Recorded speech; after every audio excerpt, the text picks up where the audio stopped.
everyone. Thank you very much for having me here. My name is Stefan. I'm the Computer Security Officer of the Organization for Nuclear Research, CERN. I am not a hacker, I'm a physicist. Some physicists believe they are hackers, at least when I see how they program. But I'm not. I've been with Insomni'hack since 2009. I was admiring what the competition was doing, and I wasn't able to do this. I was just supporting my team. It's somewhere here. Intrepids, where are you? There you are, huh? You owe me something. I would like to see some silver. So during the next hour, I would like to talk about bridging the gap between industrial control systems, the merge of industrial control systems with the Internet of Things, and IT security. So on the left-hand side, you see our computer, our control room for running accelerators. I will come to this in a second. And on the right-hand side, you have our computer center. And for me, from the perspective of security, you just manage the two the same way. You do this, the IT the same way, you do the security the same way. So I will talk in the next hour about the so-called Large Hadron Collider and give you an idea of what we have to secure, what I have to secure with my team. It's a one-time prototype, which means that you do not have a second chance. And lots of the one-time prototype is as such. You do not just lock it down once it's built, but you have to develop and maintain it and work on it permanently again and again and again, which makes my life a little more difficult because we just cannot shut down all the infrastructure, all the control systems, say, okay, hands off from this moment on, and nobody can log into, commit code, change things, and so on. So this brings me to the revolution of control systems. It is a pain in the ass, at least for me. I'm on the defense. Any old paradigm for control system do not hold anymore. I will explain to you what I mean with that one. And this, for me, means we have to handle control systems like we're handling IT systems the same way. There are some people saying you cannot patch a control system because it might threaten life, or the chemical process might turn down, whatever. But if I can patch a computer center of 7,000 nodes, and I can patch the 7,000 nodes within 24 hours or less, I just wonder why I can't do this to a control system. So I think there is a change of paradigm. So what is CERN? Starting with the LHC, we are the organization of particle physics. We are exploring the frontiers of knowledge. Basically what we're doing, we are running a time machine. Unfortunately not a real one, because maybe going in the future, in the past might be more fun. But we can go back in the past, creating conditions which happened something like 13.7 billion years ago. The physicists believe 13.7 billion years ago there was something they call the Big Bang. Just look at all the galaxies in the universe, you can see they're all having a certain speed, and if you extrapolate them backwards, so if you take the film backwards, they all project down to a point of origin we call the Big Bang. So this is where we want to go. We'd like to understand the conditions at the Big Bang, of course not by recreating the Big Bang, since the tremendous amount of energy is not available on Earth, but at least recreating the conditions to study a couple of questions. The first question is, what's the state of matter just right after the Big Bang? So what happened at the time? There are theories for this, but nobody was there, at least I wasn't, to take a photo. So we'd like to see now how it has been done. Then there's the riddle of the universe. If you look at the universe, everything what you see shining during the night is just making up 5% of the universe. If you look at all the gravity around the universe, you come up to something like 25% of the matter. There must be more, and we have no clue what the dark matter and the dark energy in the universe is. We'd like to understand, what is this stuff?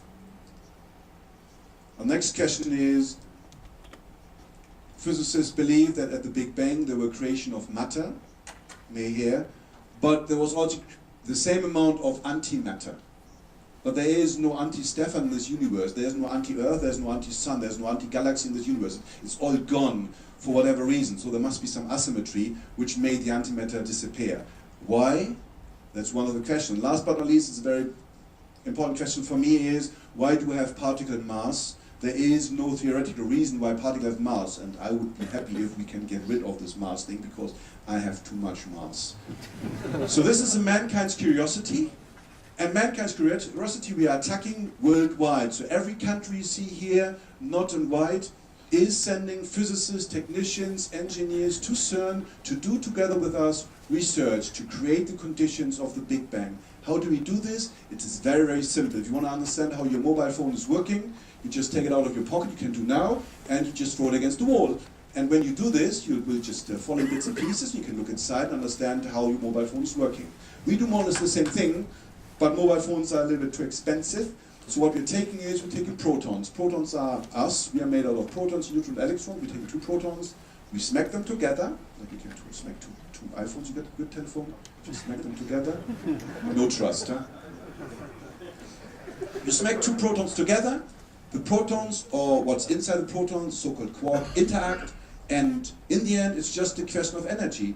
If you smack them fast enough, then you create energy densities, which are something like the same energy densities we had a billionth of a second after the Big Bang. So we do not have the overall energy of the Big Bang, but we have the same energy densities. And once we create the same energy densities, we assume that the laws of Mother Nature apply the same way as Mother Nature has applied the laws 13.7 billion years ago. And then you compare. So here we take the protons, we put the protons into bunches, so 100 billion protons in a bunch, just to increase efficiency. We put the bunches into some kind of a beam. The beam is a train of I said I should use that one here, of bunches are chained into a beam, and then you take the 2 beams and you collide the beams. So the machinery for this is very, very simple. You have the 2 beams, but the beams are charged of positively charged protons. You need to have a guiding apparatus to make them collide, something like rails for the train. The rails for the train are looking like this. This is our rail, so the blue thingy here, we call the Large Hadron Collider. Inside, you got the 2 beams in 2 separated tubes, and everything around is just infrastructure to keep the beams on track. And this is why it's making the life a little more complicated, because keeping the beams on track, the beams are very, very fast. This is why I'm saying this is controlling a Jedi lightsaber. And it's like this. The magnets which we need to guide the beams, don't think about the magnets. It's rails like the train. Our beams is the train and the rails are the magnets. You just have to make them in a circle. You have to force in the circle and taking magnets. The magnets need to have a current of 11,000 amps. So something like 1,000-fold what you get out of the pocket here. 11,000 amps means you cannot use normal conducting cables. They will just melt away or they will be tremendously large. So we're taking superconducting cable, which means we have to cool down the accelerator. And this is why we got the blue tubes here, because all the interior here, everything here, is cooled down to minus 271 degrees Celsius or 1.9 degrees Kelvin.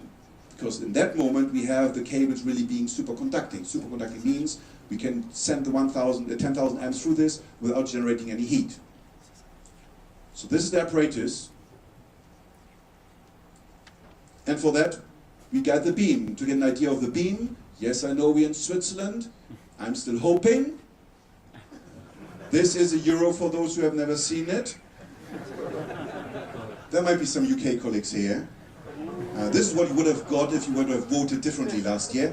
And the size of the beam is as big as Spain, 4 millimeters diameter. This is my laser saber, and it's making its turn in the machine. The problem with the laser saber is the stored energy of the beam is 80 kilograms of TNT. If the beam is getting lost in the machine, if it's hitting the beam pipe, it will cut open the beam pipe, like a laser saber, and you don't see that Darth Maul is just cut in 2 unless he falls down. The same thing you see here, you won't see that, it's just open. And then we go into the superconducting magnet. Superconducting magnet is cold, which means that if you now have a hot beam hitting on the superconducting magnet, it's cooled by helium, the helium will evaporate. And this will destroy our apparatus more or less over the next 100 meters. So you see, there is an interest of keeping the control system somehow under our control, not under control of somebody else. This is why cybersecurity is getting important for us.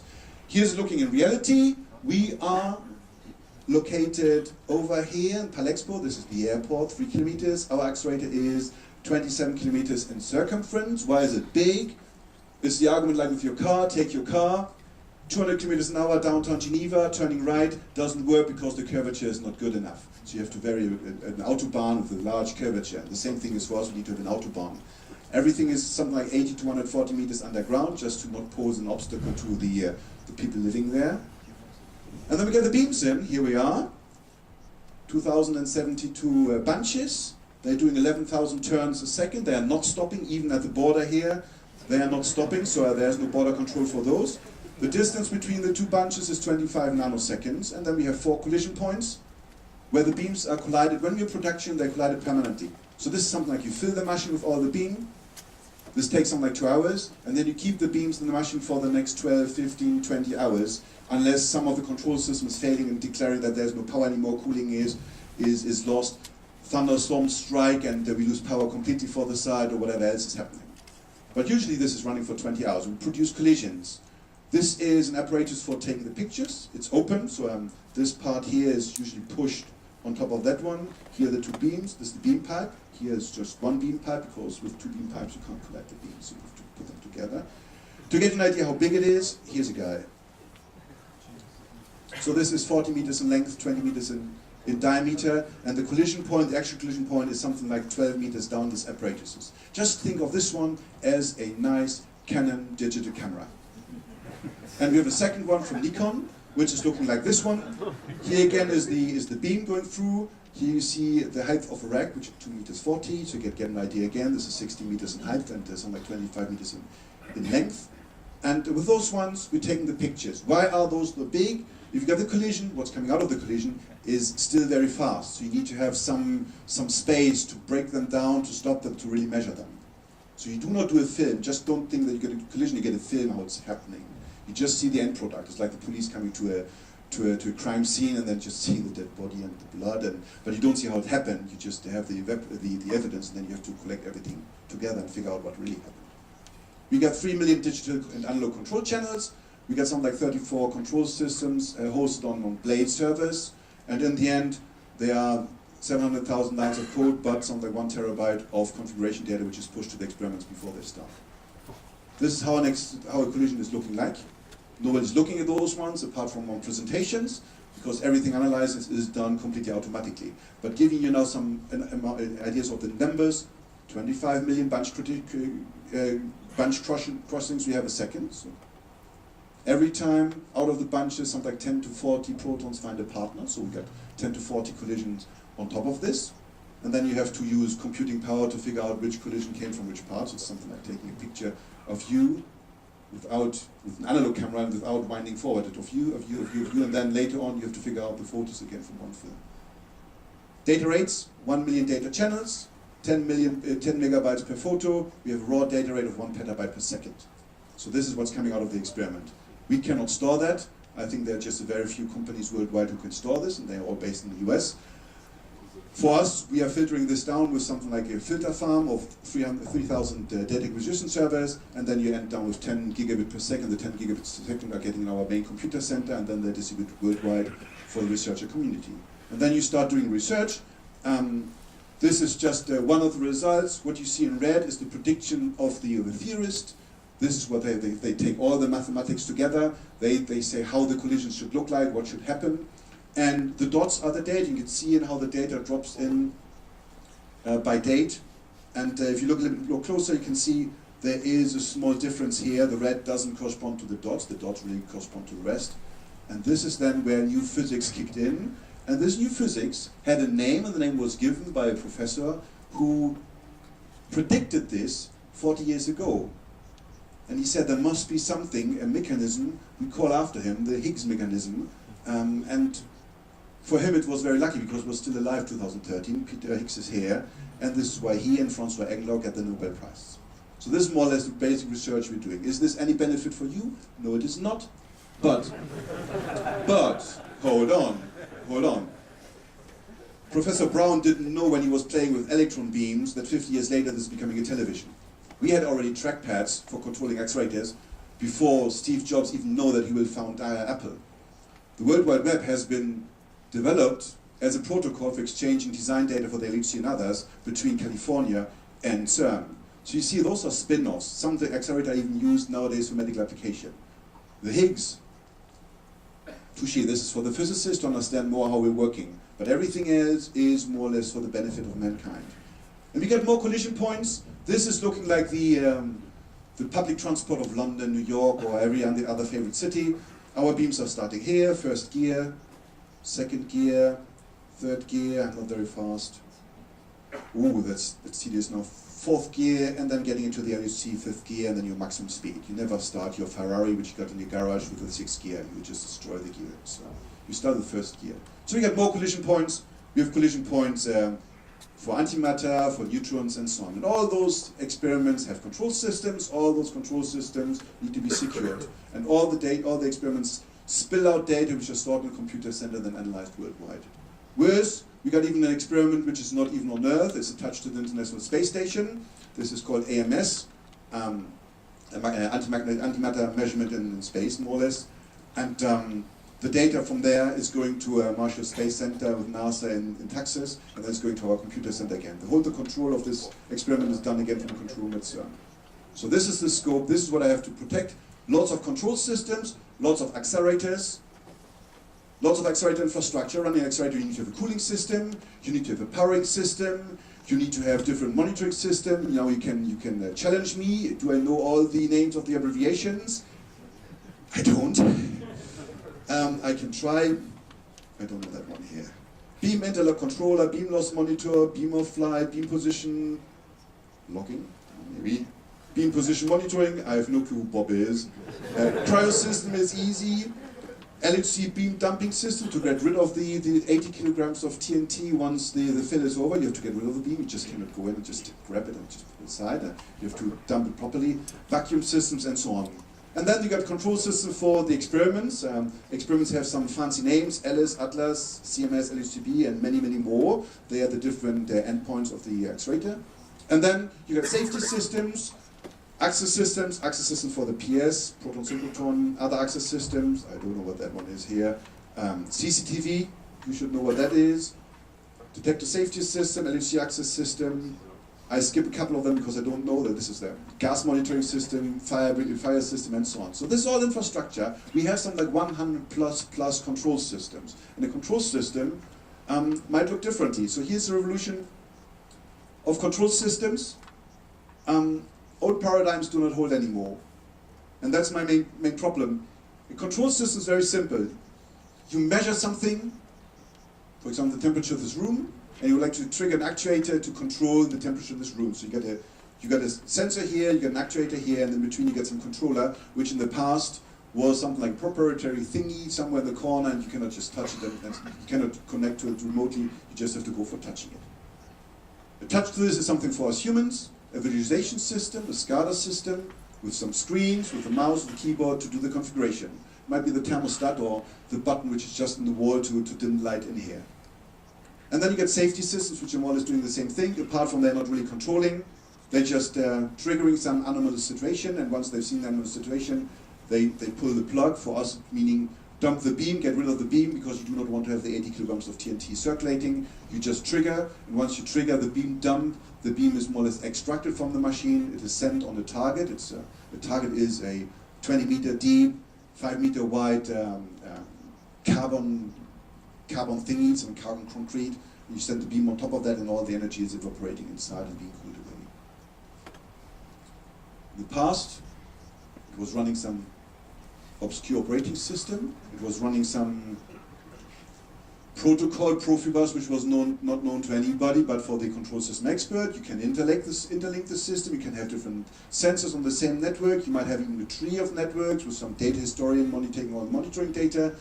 And then you have the nice modem, and I'm still on the generation of war games. I've seen the film in '84, so many of you youngsters have no clue what I'm talking about, but that was still fun. For you, the world is looking like this. TCP IP everywhere, so now it's called Profinet, it's called Modbus TCP, so we're using IT technologies there.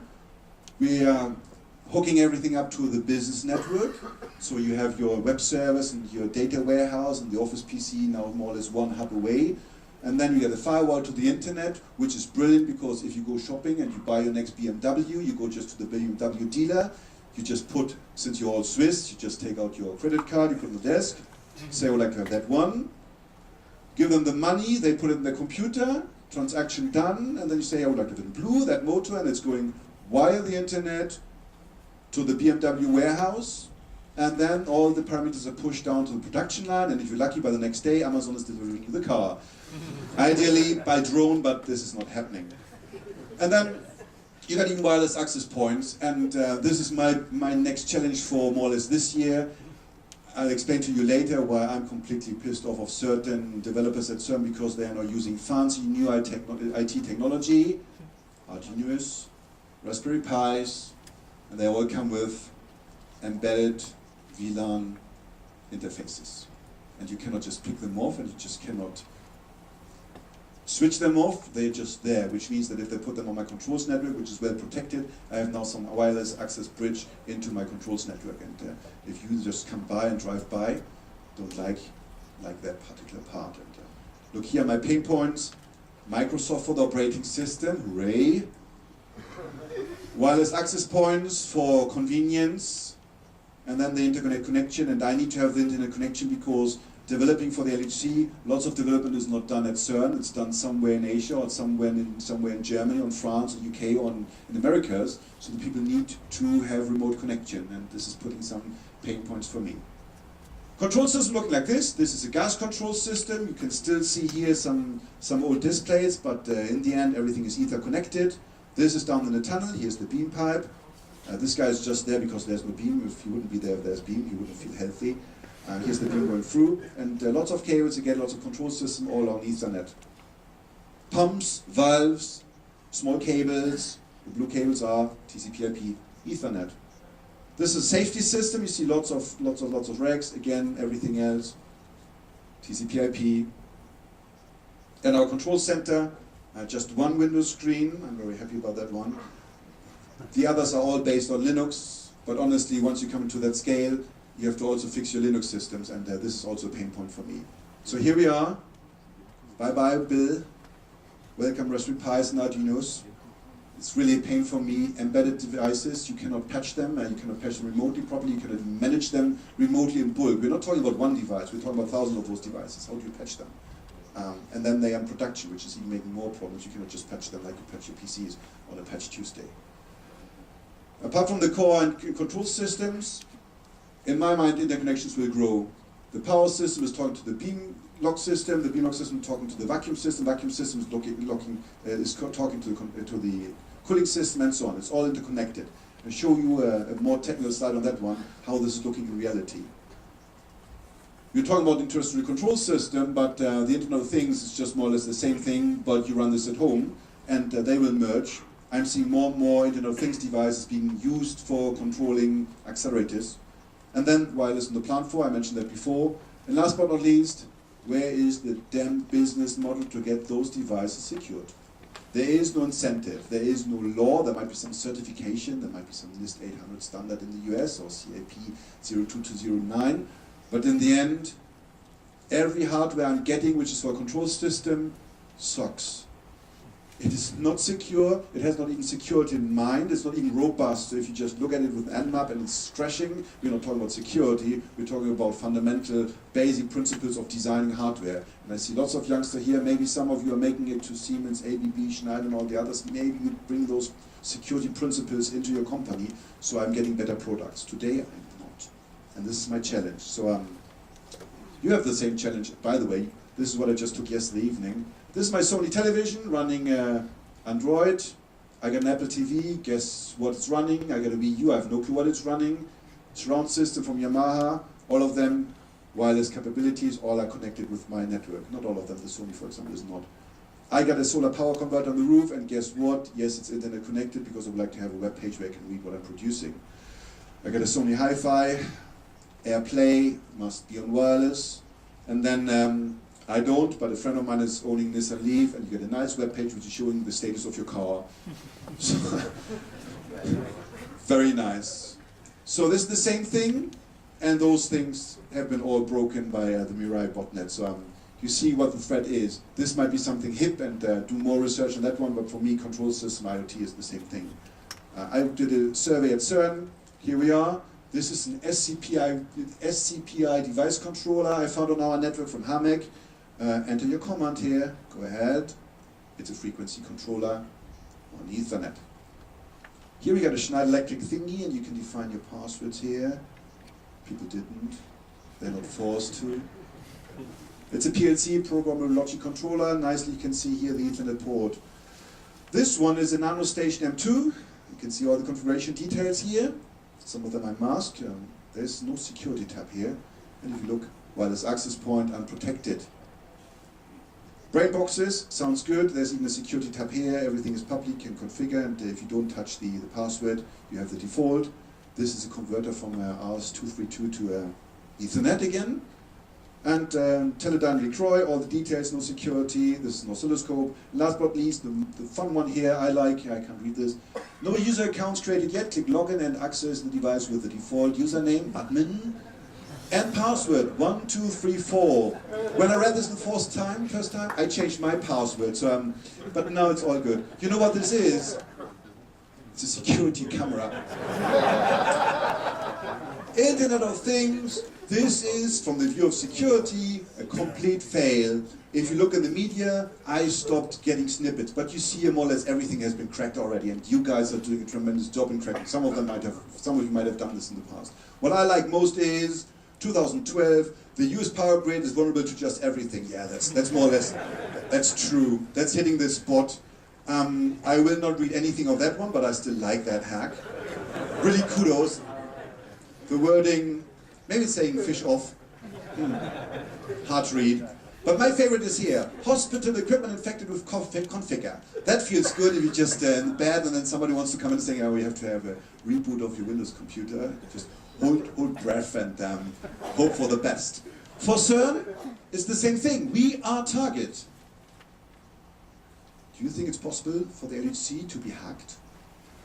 Really, CERN has been hacked. It's run by mad scientists. Hellbent on crazy, these are the type of people that jump from rocks with wingsuits and live mentality. Yeah, wishful thinking. I didn't get access to databases, but hacked the website with a cross-site scripting attack. Would you like to know if you're the right person to talk about this and try to make a deal? To give you all the details, yeah, this is really ethical. What happened here? We got a deal. We contacted the guy again, saying we need a little bit more hints what you found. But then the intrusion detection system spotted where he went back to the webpage he cracked to make his screenshots, and with that we knew where he went in. And then last but not least, using the exploit on CERN, thank you guys, would be a win, hacking the people who created the internet. Fortunately, that exploit has not been used against CERN, and no, we did not create the internet. This has been some military agency in the US. We just made the World Wide Web on top of that. And we're not even getting a dime for this, which is a bit unfortunate, because if every click you're doing is giving us a millionth of a centime, we would build a second and a third and a fourth particle collider maybe, and I might even have one in my basement, but here we are. But we have been hacked. Hackers Face LHC site came close to turning off particle detectors. This is where I learned that the media is not very accurate. They have defaced a website dealing with information from the Large Hadron Collider. But they have been far away from the control system, and they have been definitely very far away from turning off particle detectors. But such life. Hackers infiltrate to mock IT security. I felt offended by that part. And then there's a very nice video, you can look for this, Black 01 White. This is a Greek documentary about hacking, and they have also a small snippet on an attack against CERN in 2009, and that's a very, very nice thing. The only thing I don't like is CERN is named in parallel with the Greek military and NATO, so it doesn't fit together because we're not doing military research. So towards a joint future, I think you get now an idea what I have to protect. CERN is open environment, it's academic. People talk about bring your own device problematic, I don't. We have bring your own device since 20 years, and something like 70% on our devices, on our networks, are bring your own device. We're talking about office computing, 40,000 devices on the network. We're talking about 7 computer centers, each has something like between 5 and 10,000 servers, something like 100,000 hard disks, 50,000 virtual machines, and in the end we're storing something like 150 petabytes of data on hard disk, plus the same amount on tape. And lots of IT services behind, 500 web servers, 10,000 websites, 1.5 million web pages. This is what we have to secure. But here we talk about control systems, 100. So the first thing which we're doing is, and I think we're doing well, is no impact, no risk. If you cannot do destruction and we cannot do any losses, then the security paradigm can be different. And I'm talking about defense here. Attacking is very simple. Theoretically, defense is at least a challenge. This is the switch you find in our control room if you want to get rid of the beam. Usually the beam is getting rid by itself because one of the control systems, the interlock systems, are kicking in and then dumping the beam. But at the end of the shift, after 28 hours, you might want to dump the beam yourself, and then you trigger and you just switch the switch here, and the beam is just gone. And the beam is really literally immediately gone. This takes something like 80 microseconds and the beam is gone. So but for us, this is very important. Safety is important. Remember of this laser saber of the Jedis. The safety of the beam, not the security. The safety of the beam is tremendously important. If the beam is getting lost, we have destruction of the machine. It's not doing any impact to the environment. It's just local destruction, and we are not happy about this. So resilience and robustness is the key. Important for us is, and this is why we've done impact and criticality analysis, to make sure that whatever condition is happening, we will not do destruction. We might lose the beam, which is bringing down availability, so we cannot take any collisions anymore. There's no beam in the machine, but we do not destroy. We have dozens of different safety systems which are there, and now the challenge for an attacker, and I'm not giving you the mandate to try, I'm just saying, but I'm assuming everybody of us in here has a white hat or gray hat. Black hat is another continent. The safety systems are rigorous, so if you want to somehow manipulate the accelerator such that it's doing destruction, you have to circumvent the phase space, the envelope of something like dozens of different safety systems. And I think there are very few people at CERN who understand how the safety systems all interlock. Even the beam is communicating, is somehow interacting with the accelerator. Just give you an example. The water level in Lake Geneva is important for us. Gravitation needs to be used for adjusting the beam during its orbit. When the TGV is coming from Paris to Geneva twice a day, it's coming with an electromagnetic field. It's an electric train. This field is strong enough that we can sense this with a beam. We have to correct that for. So you see, now manipulating the safety system such that we believe everything is safe and the beam is starting doing something odd, it's very hard for an attacker. And this is why we believe there we have some safety margin. Of course, if the attacker is doing something wrong, he will just to a denial of service attack, for example, and that one, he will kill one of the safety system. Safety system is dead. The last thing the safety system when it's dead is doing is saying, oh, I'm dead. And then the beam dump is kicking and saying, oh, he's dead. We just dumped the beam, going to a safe state. So this will diminish availability, but this is something we can cope with. It's just, you just refill, you do another collision, and then you run for another 20 hours. Destruction will mean we have a downtime of months in the worst case. Give you an example, everything is cooled down. If somebody has forgotten his chewing gum inside, you have to warm up 4 weeks. You find the chewing gum or your screwdriver, 1 week. Cooling down again, 6 weeks. Just for a damn screwdriver, you take 3 months downtime just to find it. So this gives you an idea what can happen. Here's my interconnections. Every color is a control system. Every black thingy is a device, part of the control system. I like the green one because for the green one you can see it has something like a very, very homogeneous structure. It has a tree structure. The device is talking to a collector, different collectors are talking to a master, and the master is talking to the outside world. Nice. This is a cell. I can well protect the cell because I can put something in an envelope like firewalls, network protection, whatever, VLANs around those ones. The blue one is already looking clumsy. Look all that, all the black, the violet, or the what is this, magenta? Don't know. This pinky thingy here is looking even worse, and you see they're interconnected. So all my systems are somewhat interconnected. Now tell me, how do you want to defend that? Putting in firewalls? Yes, I can put in firewalls. How would the rule set look for the firewall? Permit any. So in the end, I'm compliant. No, said I'm compliant with SIP 00002 or with NIST 853. I'm compliant. Do you have a firewall? Yes, I have a firewall. Permit any doesn't matter, but in the end, I'm compliant. But this is not my goal. I would like to have rules in, and we're working on this to get rules. And I can tell you, there are even some control systems where the vendors do not really understand which protocols they're talking. So what are you listening on? Yeah, we need to have telnet. Oh, God. Good, you get your telnet, we make an opening for telnet.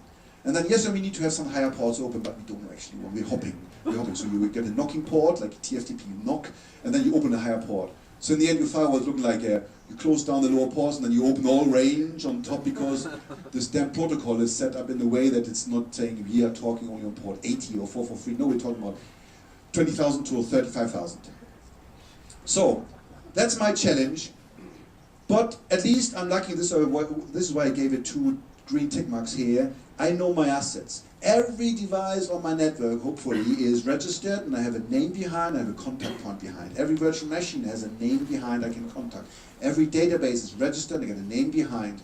Accounts, websites, there's always a name behind. Why is this important for me? Because then I can talk to people and ask them, which ports do you really need to have open? Even if the answer is, what? But this is my world. We have ownership in automatic life cycles in some parts. So if you leave the organization but you own a web page, we delete just the web page if it's your personal one. I would like to see the same with the account. We close down the account.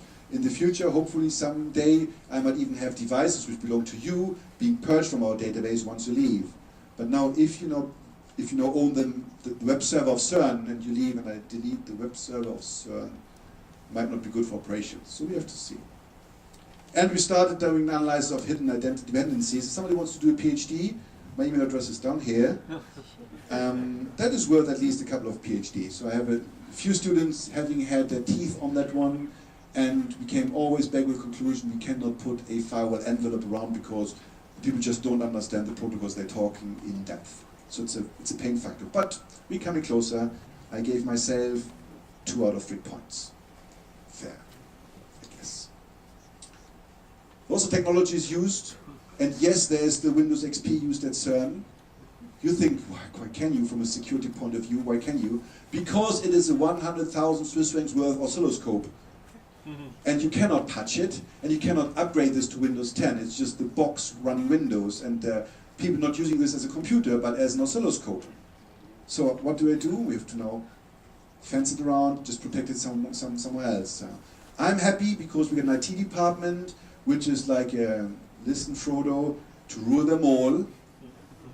And this is one of our main paradigms. We have one IT department which is doing the networking. They're providing the databases, they're providing the virtual machines and the operating system. We have one single sign-on managed by IT professionals, storage and web servers.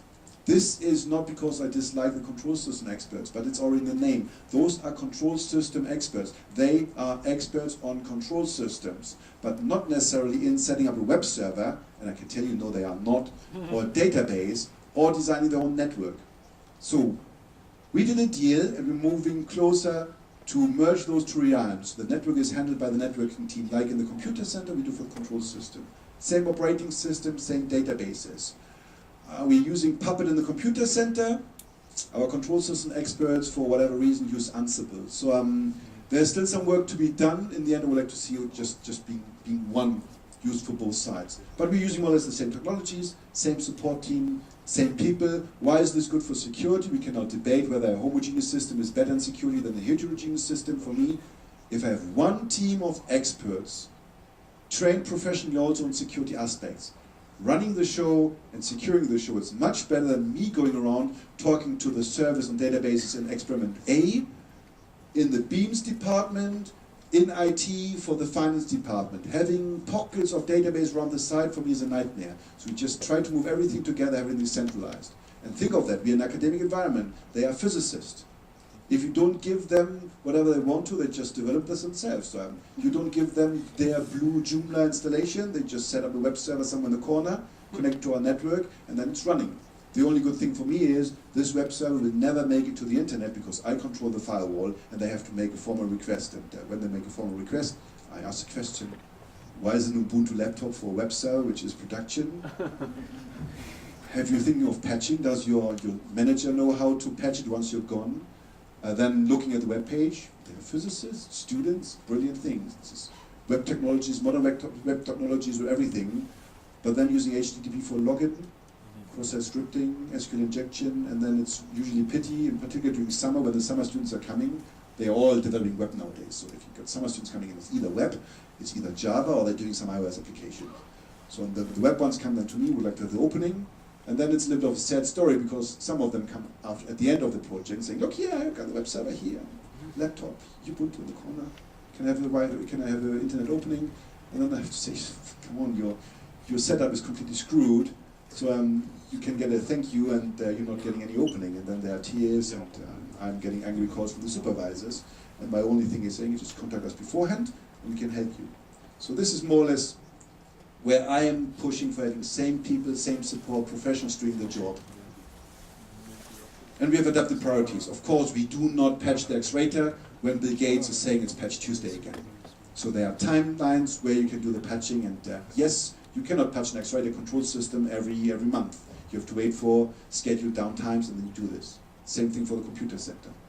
For the computer center there, as I said before, fixing 7,000 nodes within 48 or 24 hours, we did this in the past. We got brilliant professionals there. You just tell them this is now a Linux remote root escalation vulnerability visible to the internet. There you go, fix it.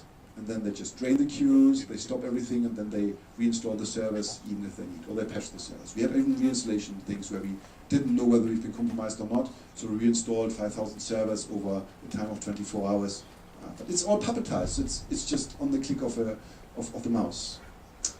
Software development, same thing again. Don't believe that developing software for control system is nowadays different. Maybe they're using some different languages, and I've seen some physicists pushing some C code into a PLC, which doesn't work, but they manage for some reason. But in the end, it's the same thing for other programming. What you see here on the left-hand side, I should use this one here. This is programming ladder diagrams. I think this is for LabVIEW. Somebody knows LabVIEW? Is this LabVIEw? Yes, LabVIEw, Vico, somewhere? Yeah, it's LabVIEW, huh?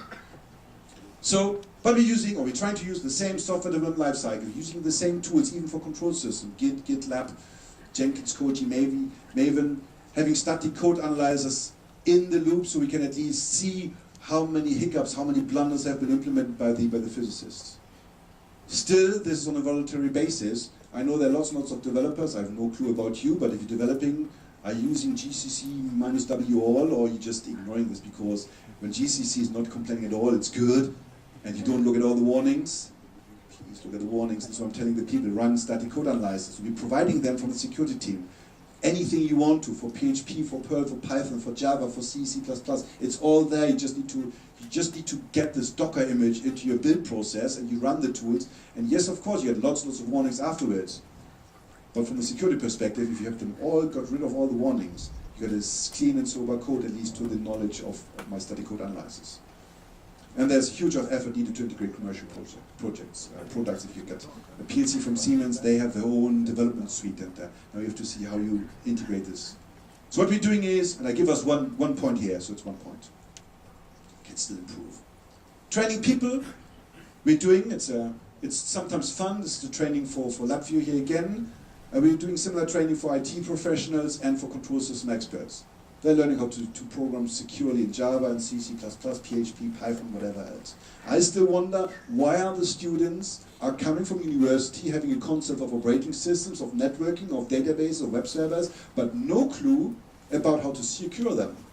So to me what I learned is, for your bachelor you learn how you run this, and for the master you might follow the security courses. I think this is completely wrong. The security must be part of the training from the very beginning, but it is not. So what we are doing is, we're doing serious gaming, for example. This is with Kaspersky. They have an industrial simulation. It's a card game with a tablet, and you're running a water purification plant here with 1, 2, 3, 4 entities, and then 2 lines. And it's a 2-hour game where you have to protect this plant, and you get some gaming cards, and you get your iPad, and then there's somebody attacking your plant, virtually of course, and you have to respond. And the end game is just your competition with other teams. We run this with 80 people. It's like the capture the flag for novices, and you have to protect this. It's not called capture the flag now, I think it's defend the flag. But the people then have to protect their systems, and if they don't do it properly, they lose revenue. So after 2 hours you see which team did the maximum protection, and it was very interesting for those people to learn how to really protect a control system. So this way you start getting them concepts in like antivirus, firewall, intrusion detection system, data historian, and why certain hardware should not be used. We're going even a step further. We're training people becoming white hats. I got some white hats on CERN side. Very happy about those guys. And they're giving our people who are interested courses in penetration testing and vulnerability assessments. No, this is not worth for a capture the flag here, definitely not. We're not going in depth. But if those people understand how to figure out there's a cross-site scripting vulnerability, and then SQL injection or command line injection, they start thinking of why is it good to sanitize the input, why is it good to filter the input. This is basics. And those people, we trained 120 people so far, they're then going back and testing the systems themselves. So it's a kind of mental training for them to give us better and more secure products. Getting them here for capture the flag, I think is much too premature, but maybe some of them will do in the future. What I'm saying here, responsible disclosure fails is, yes, we found also lots of devices, embedded devices which were vulnerable, and you inform the vendor, and you get a staggering silence, and you inform the vendor again, you still get a staggering silence, and in the end, you just let it drop and you just put some protections behind. So, and here's my rant. Why do students come without security knowledge? Some of them don't, but the majority I see are coming only with some basics. Still, 3 dots for us. Computer emergency response. We have one security emergency response team ruling this all. The graph here showing you my intrusion detection system. There's no secret. We have lots of monitoring points. We're taking from IDS intrusion detection system is based on Bro, Lindblom, Snort. We're taking system logs coming from our computing clusters, the 7,000 nodes. Every syslog messages. We're even going down and logging your commands. We're using forgot what the tool is. Now it's embedded in the kernel, Active Directory, single sign-on, weblogs, everything is going into a machine where we compare this with intelligence coming from external providers. So intelligence data, malicious domain, malicious IPs, whatever else you got. Online we analyze the data. If you get a new intelligence, new IOC in, we even compare this with the past. And then we send automatic emails to the owners of the devices. You know, remember, I know who's owning the web page, I know who's owning the device, so you get a device thing. An email saying, okay, your web page is vulnerable to cross-site scripting, fix it, because it's your web page, you have to fix it, I'm not fixing the web page for you. So in the end, we're doing the same vulnerability management for controlled devices, but with different timelines. The more exposure to the internet, the more urgent it's getting. So Linux clusters, which are web servers visible to the internet, or even worse, interactive Linux clusters where people can SSH into from the internet, needs to be patched first. The control system Linux systems have a little more time later. How much data do we take? It's something like 3 terabytes of security data per day, which we're ingressing. We're analyzing them live, and we're doing this auto-notification for stakeholders. Only the high-level incidents where I really think this is now really where the shit is hitting the fan is then when the security team is getting involved, and then we're taking over the service and doing remediation.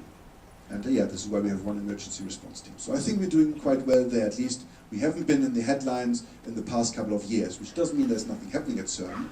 There is, but as long as it's not going against our reputation, it's good. So it's contained and controlled, and since I'm working in security, now maybe too frank for this business, do I know whether our computer center is compromised at this very moment?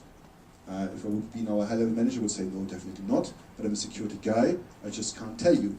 The only thing I can tell you is, if it's compromised at the very moment, there is no very noisy malicious activity going on. If I would tell you that, yes, we are completely secure, you would figure out that I'm working for a vendor selling you an appliance or whatever else, but there is no 100% security. Here's our control center. You see lots and lots of screens here, and you see more screens, so there are 4 islands, 1 island, 2, 3, 4 islands. This is the LHC island, this is one of the pre-accelerators, this is the injector complex, so the smaller ones, gear 1, 2, 3, remember, and this is infrastructure. Permanent installation of the control system is impossible. We need to have remote access, so we have to find an acceptance balance between remote access and not. And now you say password authentication not sufficient. No, it is not. Go for multi-factor. Yes, we would like to go for multi-factor, and we tried, but rolling out multi-factor authentication for Linux and for Windows is a pain. If you have a solution, my email address is again down here. First, I can't handle just one factor. If you say you just use crypto cards or SAID or whatever else, doesn't work. I have some people who have a mobile phone, so we can use Google Authenticator. Others are using a YubiKey because they got a USB port. I get mine somewhere here. Here it is. That's fine, but my mobile phone doesn't have a USB port, doesn't work. Smart cards, but smart chip readers embedded in your computer is not existing anymore. Finding a driver for Linux is even more harder. So you see, there is no silver bullet. You need to have many different tokens. And then integration into SSH PAM should be easy. There are the PAM modules for, but no, if you have Kerberos authentication, password authentication, SSH key authentication, plus multi-factor, PAM is not making your life very easy, and it does not fly as easy. I think with CentOS 7 now it might get easier. But in the past, we were struggling, and I'm not struggling because I have no clue what I'm talking about, but I get experts who know what I'm talking about, and they have tried getting the PAM stack somehow implemented such you can do the two things in parallel. And it's not, at the moment, fulfilling all our use cases.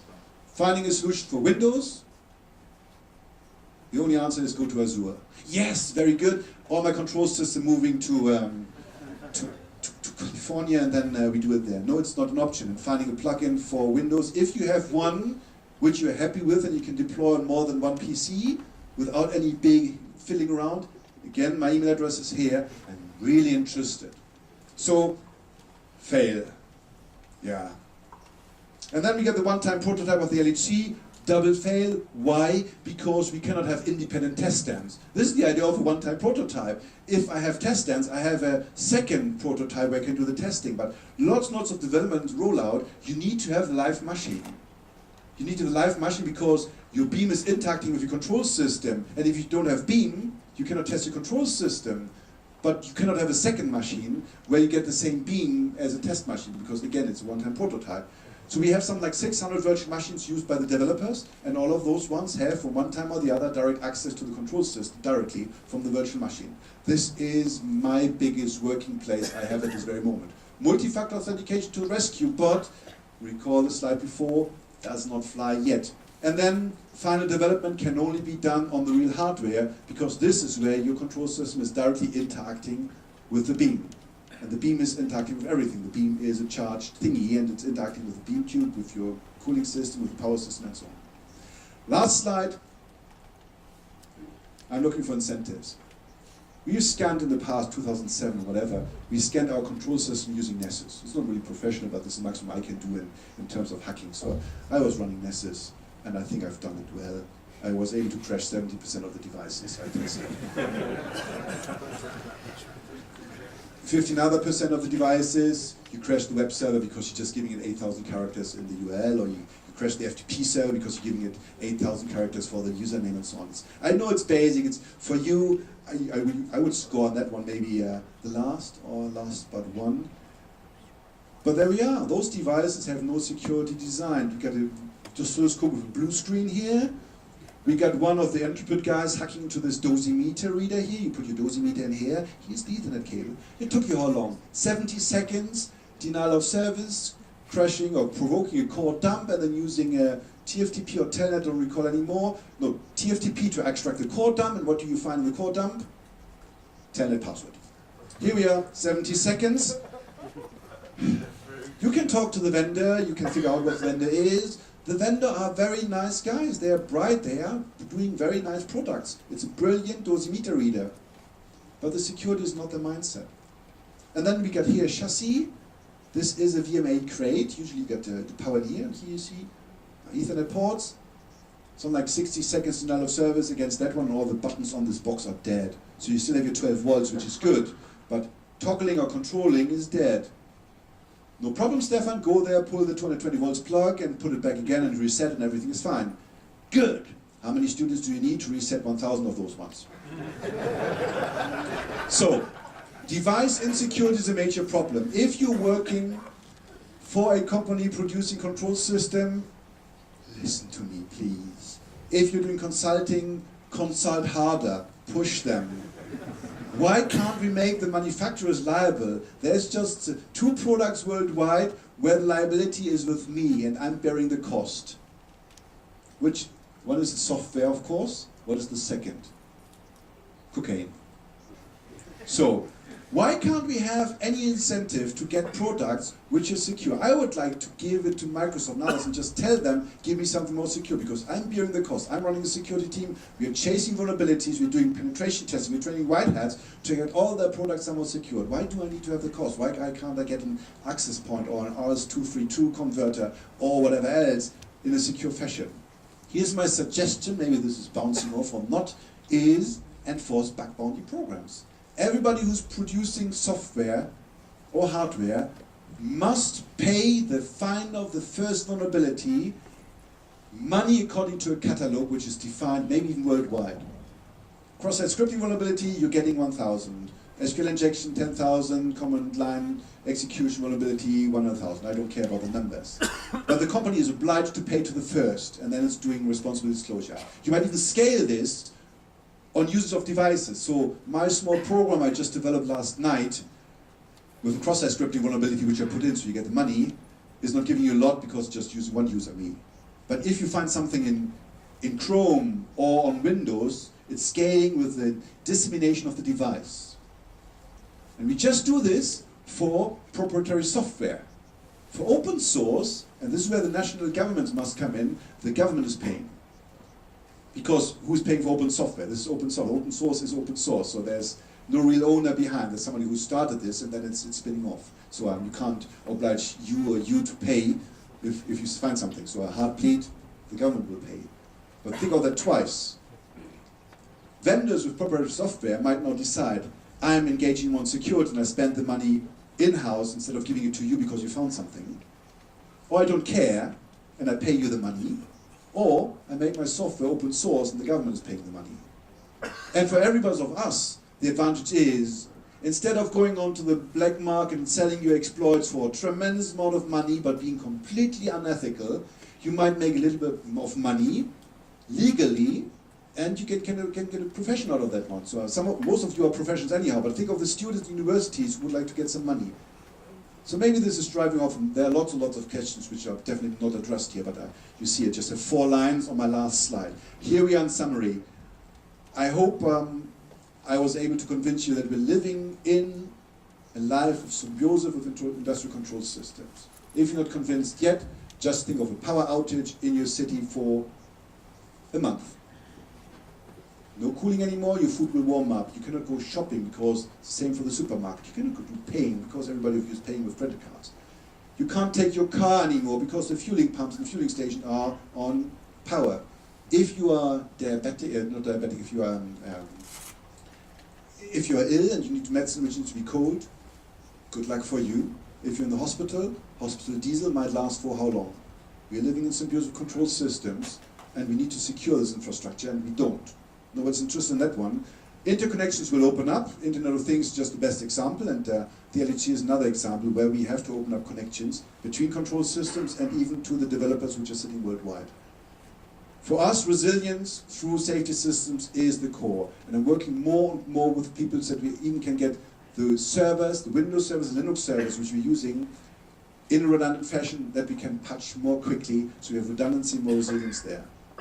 And last but not least, we're trying to apply the same methods for security in the data center as for industrial control systems. There for me is no difference anymore. There are lots of people saying you cannot do it the same way. I believe we will have to do it in the same way or we will die. Think of the Internet of Things. This will not continue like this one. In the future we need to find a solution or we will be completely at loss to the attackers who are taking over, like the mirror botnet or something similar. And then incentives for getting more secure products. I'm looking and longing forward. Maybe on my helm, on the security officer, I might not survive and I just see it, but I'm still hoping. So if you come to CERN, you can see CERN here. This is the Atlas experiment again, which I've shown before. This is in the film Angels and Demons. No, we do not have a control room at mid-level because this is not very good for the people working there. If you like Muppets, you can see our experiment in Muppet film. Come to us, 2019, we got open days. You can even go down into the tunnels and look at the experiments yourself, like the people here did in 2013. And if you know how to use Google Street View, you can pull a small figure onto our computer center and do a virtual tour through the computer center to see how it's looking like. And yes, you do see IP addresses and device names. But again, this is my environment. You wouldn't do it like this, but security for obscurity doesn't work. You will need to be more proactive. Thank you very much.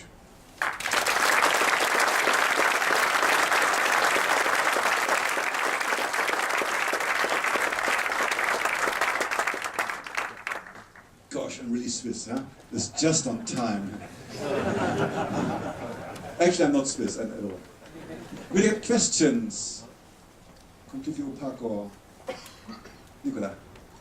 So when you say there's no difference between traditional IT and ICS, and you do the same, does it mean you put antivirus software on the control systems? We have some control systems where we deploy antivirus software, yes. there's always the fight of convincing the people that know the antivirus software is not taking too much CPU power, and we have some control systems where the antivirus software was triggering on the controls processes. You have to work around. But we managed to even put antivirus software into an oscilloscope and managing the oscilloscope windows with WSUS. So, yes, it's working, but no, it's not working in each of the cases. So, but yes, I'm pushing forward for this one. We can now debate whether antivirus software is a good security mechanism or not, but still I believe even getting 30% security and detecting the usual shit is already a good thing. So, more questions? How many people are you in the world IT teams? Oh, how many people are on the IT team? Yeah, the whole team. So we have to distinguish. First of all, how many people at CERN are doing IT? Yeah. We're talking about a couple of thousands. But this means programming and so on. So we have an IT department which is running all the computer center, the network team, the database team, the Windows teams. This is something like 300 people running computing services. For development, for example, for the X-Rater, based on Java or for the industrial control system, I think the department strength is something like another 600 people which are doing development there. But this is then really purely development, not only programming, but also developing the hardware, doing the PCBs, integration tests and so on. Security team, we are something like 6 people plus 2, 3, 4 students. Okay. Why are you laughing? No, I don't want to have a big security team. Because having a security conference as such, I'm very sorry to say that, but it's an anathema. This is wrong. We don't have maintainability conferences, functionality conferences, usability conferences. This is not existing. We need to be integrated into the overall. And at CERN, my security team is not doing database security. I have a database team who is doing database security, and we are just talking to them. We have a web service team which is doing secure web services, Drupal, SharePoint, whatever else, and we're talking to them. The network team is doing a secure network design, and we talk to them. So the security is distributed or delegated to everybody at CERN. I'm security officer.